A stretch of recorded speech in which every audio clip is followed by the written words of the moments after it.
So guys, vamos começar a regra da cadeia.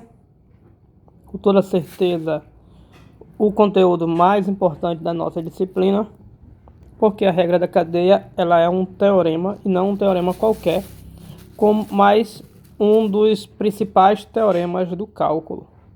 Nós temos no cálculo dois grandes teoremas. Um grande teorema para o cálculo diferencial e um grande teorema para o cálculo integral.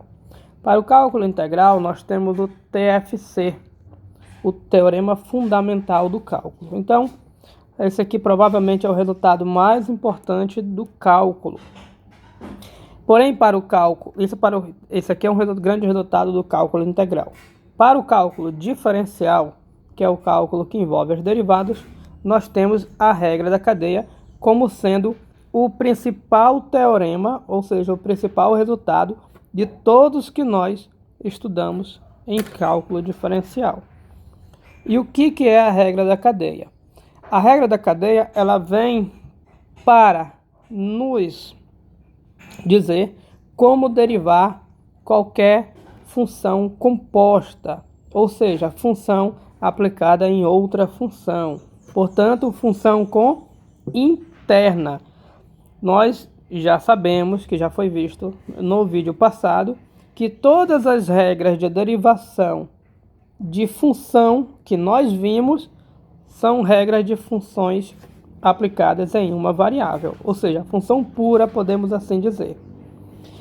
Nós vimos também que começamos a ter problemas quando eu vou querer derivar uma função aplicada em outra função. Por exemplo, se eu quero derivar, guys, e elevado a seno x.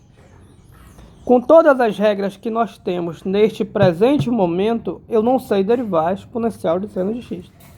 Por quê? Em qual regra ela se encaixaria? Ah, professor, é a própria exponencial. Ah, é a própria exponencial, mas deriva o seno, que é o cosseno. Veja, para a gente derivar, a gente utiliza uma regra. E aí eu faço a pergunta, qual regra a gente iria utilizar para derivar isso? Olhando todas as nossas regras, a gente não tem nenhuma em que se encaixe essa. A mais próxima seria a da exponencial de variável, mas o próprio nome diz exponencial de variável. Aqui é uma exponencial de função. Então, guys, vamos ver como é que deriva esses casos de função aplicado em função. Pode ser exponencial de função, vai valer para cosseno de função, pode ser qualquer função aqui. Enfim, a gente vai poder derivar qualquer uma das funções, utilizar qualquer uma das regras que nós utilizamos, só que para a versão com interna. Como é que a gente faz isso? Para a gente fazer isso, primeiro nós vamos estabelecer a teoria. E como é que nós estabelecemos a teoria? Uma função, classicamente, é representada por uma letrinha f. Vou colocar aqui y igual a um f de x. Essa é a maneira clássica de representar uma função. Isso aqui é uma função aplicada numa variável x. Aplicado numa variável. Então, lembra as nossas regras que a gente viu. Quando eu aplico uma função em outra função, digamos, guys, que eu aplico, por exemplo, eu vou pegar uma função aqui, u, que será uma g de x. G de x. Vai ficar legal. Vou pegar assim, vou fazer assim. Vamos fazer assim. Vamos supor que a nossa y seja uma função f dependendo de u, ok? Dependendo de uma variável u. Aí eu vou pegar uma outra função g de x. Por conveniência, eu vou chamar essa g de u. Então eu tenho duas funções, a função f, a função g. Em nomes de variável, eu tenho a função y e a função u. Professor, coincidência, essa letra aqui é por conveniência, tá? Guys, eu chamei a função g pela mesma variável da nossa f, só por conveniência. Então, estou estabelecendo a teoria, depois a gente vai ver na prática, só para a gente compreender um parâmetro aqui geral. E aí, quando eu quero aplicar f na função g, eu faço da seguinte maneira. Eu pego a f e aplico na g. Eu coloco a g aqui dentro. Coloquei. Então, no lugar da minha u, que é uma função, u eu estou encarando como uma função, eu coloco aqui a g de x. E aqui a gente tem duas maneiras de se interpretar. Nós temos duas perspectivas em relação à função f. A função f ela tem algo interessante, ou melhor, a função y. Inclusive, vou chamar aqui de y. A nossa função y, guys, ela tem algo diferente, que pode confundir um pouco no começo, e provavelmente vai, mas é uma questão de adaptação, costume, você vai se acostumar. Que é o seguinte, veja, a u, ela pode ser interpretada de duas maneiras. Veja bem, o nosso u pode ser interpretado de duas maneiras por causa disso aqui. O u eu posso interpretar bem aqui como sendo uma variável. Variável de quem? Da função f ou da função y, como quiser. Então o u eu posso encarar como sendo uma variável da f ou variável da y. Porém, o u ele também é interpretado como uma função. Por aqui, ele é a função g. Essa função depende de x. Por isso eu costumo dizer que u é uma função de x. Porque depende de x, né? A gente fala só de x. Então veja bem, o u pode ser interpretado tanto como sendo uma variável, como sendo uma função. Se ele for interpretado como variável, ele é variável de quem? Ou da f ou da y, como queira. Por sua vez, se ele for interpretado como uma função, ele será uma função de x, ou função dependendo de x, ou função na variável x. Aí agora a gente, nesse momento, a gente está trabalhando com vários parâmetros, mais de uma variável. A gente tem a variável x, que é uma variável da função g ou da função u, como queira. E a gente tem a variável u, que é uma variável da função f ou da função y. Então, começa a confundir um pouquinho, porque a gente está trabalhando com mais de uma variável. Como eu falei, é algo a se acostumar. Como a gente está trabalhando com mais de uma variável, na hora que a gente for derivar, pode acabar causando algumas confusões. Por isso a gente recorre muito à notação de lines para derivar nessas situações. Professor, o que é a notação de lines? A gente já falou da notação de lines faz um tempo. Se você não lembra, a gente vai lembrar agora aqui para vocês. A notação de lines é a maneira de derivar usando D, usando a letrinha D. Você usa D.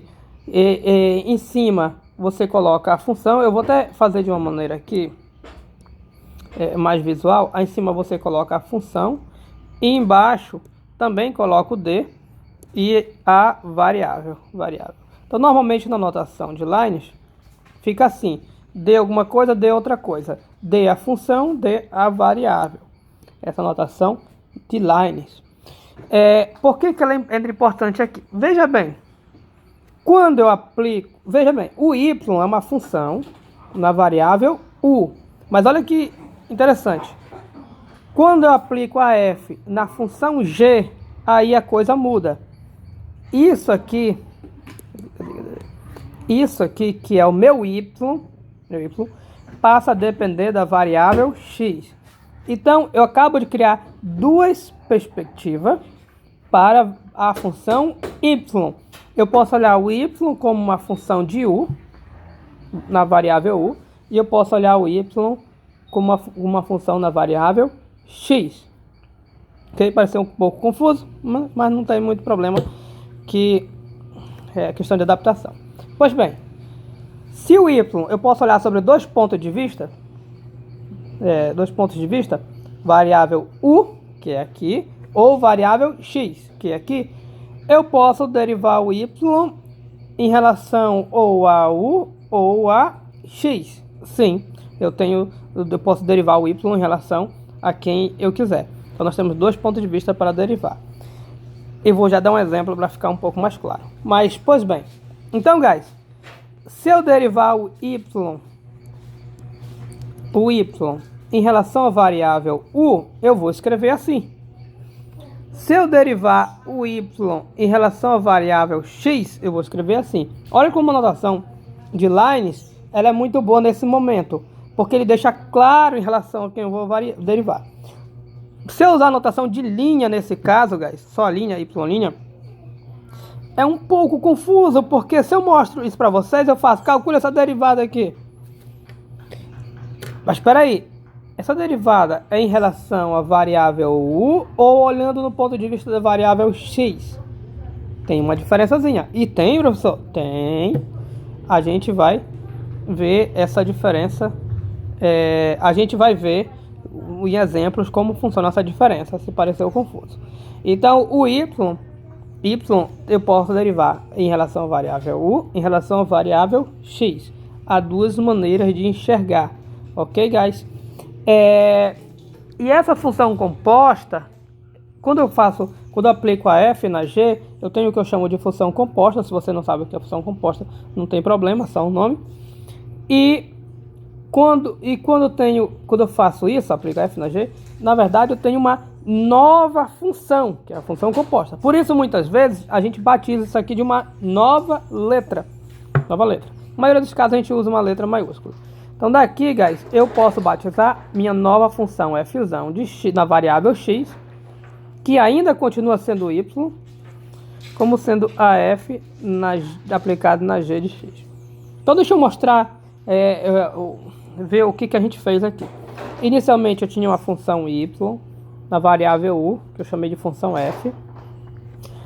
Eu tinha a função u na variável x, que eu chamei de g. Aí eu apliquei a f na g, criando assim uma nova função, uma função composta, que eu chamei de f, que continua sendo a y.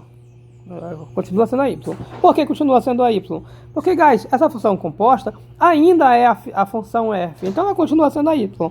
A diferença é que agora ela é uma função y na variável x, e antes era na variável u.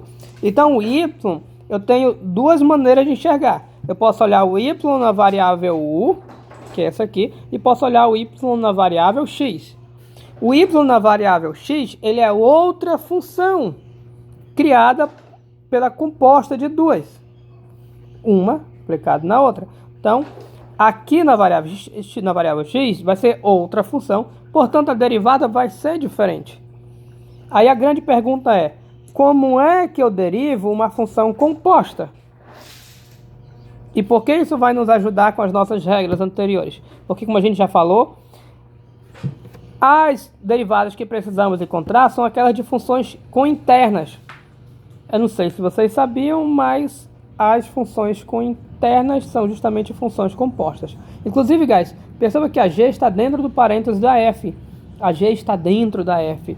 A g é interna da f. Nesse caso aqui, guys, a g é uma função interna da f. Ou seja, quando eu tenho composta, aquela de dentro eu chamo de interna. Isso aqui é uma análise teórica. Mantenha calma. O próximo vídeo a gente vai vir com um exemplo para ficar mais claro isso, porque provavelmente vai ficar um pouco confuso. Professor, se vai ficar confuso, por que você mostra pra gente? Porque, guys, a gente precisa ter uma noção da ideia geral do que acontece para compreender bem.